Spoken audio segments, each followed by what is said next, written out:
गलती तो गलती है। आप जब कानून में गलत करोगे, पुलिस पकड़ेगी, तो आप ये कहोगे क्या कि कभी कभी होली दिवाली हम गलती कर लेते हैं, छोड़ दीजिए, डंडा चलेगा और आपको जेल भेजा जाएगा।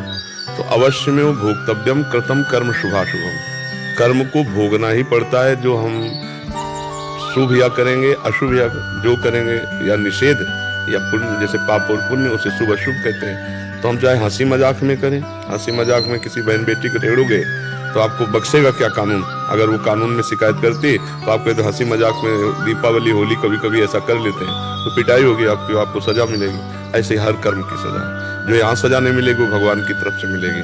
पर जिस दिन रजिस्टर सामने पहुंचा उस दिन, हो सकता है साल 2 साल 10 साल 1 जन्म लग जाए, 1 जन्म भी लग सकता है, लेकिन जिस दिन खुलेगा तो ब्याज सहित तो कर्म भोग भोगना पड़ेगा। अवश्य में भोक्तव्य, अवश्य भोगना पड़ता है। अपने कर्म का किया हुआ फल भोगना ही पड़ता है।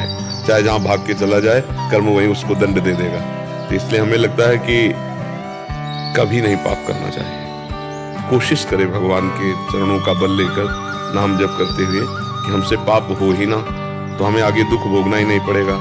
पाप कर्म का ही फल दुख होता है, पुण्य कर्म का फल लौकिक सुख होता है, और भजन का फल पारलौकिक होता है, परम पद होता है। लोक परलोक सब जगह आनंद प्रदान कर दे, माया मुक्त कर दे, वो भजन का फल है जी।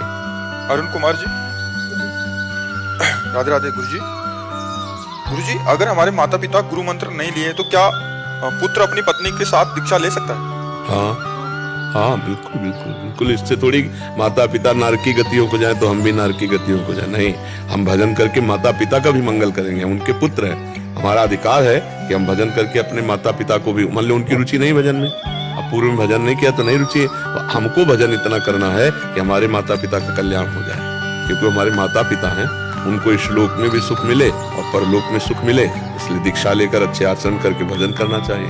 जब हिरण्यकश्यप को भगवान ने मार डाला, प्रहलाद जी को गोद में उठाया, तो फिर प्रहलाद जी से कहा वरदान मांगो।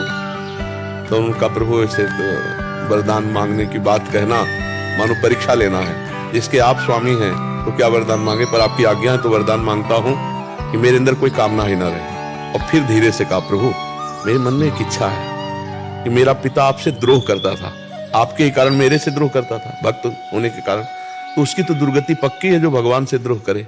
तो क्या मेरे पिता की दुर्गति हुई होगी? तो भगवान ने कहा तुम्हारे जैसा पुत्र जिसके हो, उस पिता को तो परम पद मिलेगा।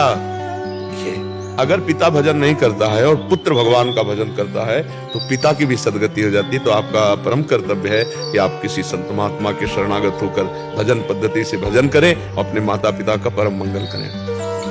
महाराज जी, एक और इनका प्रश्न है कि गुरुदेव, हमारे जीवन में केवल कुल गुरु ही होना चाहिए या हम किसी और गुरु से भी दीक्षा ले सकते हैं? नहीं, हमारे भगवत प्राप्ति के लिए नहीं।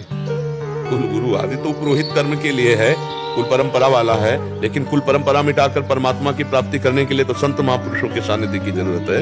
हाँ, उसमें ये नहीं देखा जाता कि हमारे कुल की, जहाँ हमारा भाव बन गया गुरु साक्षात परब्रह्म, वैसे हम नाम मंत्र लेकर भगवान की आराधना करते हैं। कुल गुरु आदि जो है परंपरा, वो एक पुरोहित पद है, कोई उससे भगवत प्राप्ति का लेना देना नहीं, उससे धर्म की पूर्ति के लिए है, धर्म की पूर्ति के लिए। जब कोई समस्या आई अपने कुल गुरु से प्रश्न उत्तर कर लिए, लेकिन भगवत प्राप्ति के लिए किसी महापुरुष का वर्ण करना चाहिए। वो कुल गुरु आदि की परंपरा में उतने में ही ना फंसे रहना चाहिए, आगे बढ़ना चाहिए। पवन सिंह जी, राधा वल्लभ श्री हरिवंश महाराज जी, आपके चरणों में कोटि कोटि प्रणाम।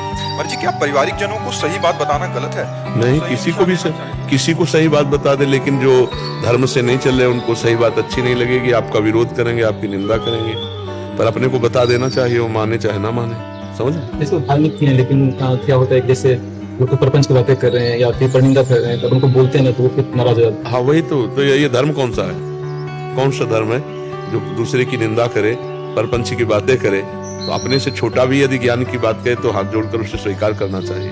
देखो, अवस्था में सबसे छोटे से सुखदेव जी महाराज, वहाँ बड़े बड़े ब्रह्म ऋषि 10-10 हजार वर्ष, 50-50 हजार वर्ष के बैठे थे, लेकिन सुखदेव जी आए तो सब खड़े हो गए, क्योंकि ब्रह्म ज्ञान में वो बहुत श्रेष्ठ थे। तो ज्ञान में अवस्था नहीं देखी जाती। मान लो आपके बुजुर्ग जन हो या जो भी हो, अगर आप सही उनको उपदेश करते हैं कि पराई निंदा नहीं करनी चाहिए, जितनी देर प्रपंच की बात कर रहे हो उतनी देर भगवान का नाम जप करो, तो उनको बुरा लगेगा, क्योंकि वास्तविक वो धर्म में नहीं है। धर्म में रहने वाला कौन सा धर्म आदेश करता है किसकी निंदा करो? कौन सा धर्म कहता है समय व्यर्थ करो?